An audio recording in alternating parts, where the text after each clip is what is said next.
In front of me is Lenovo Tab M8 first generation, and today I would like to show you how you can rename it. First of all, go into settings and scroll all the way down right away.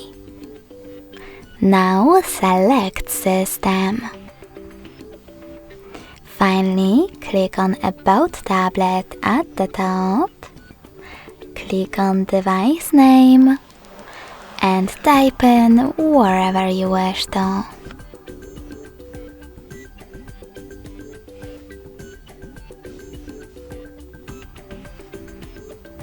When you're ready, click on Done. Select OK in the pop-up and then OK in the other one about visibility. So when I do that, as you can see, name of my Lenovo has changed.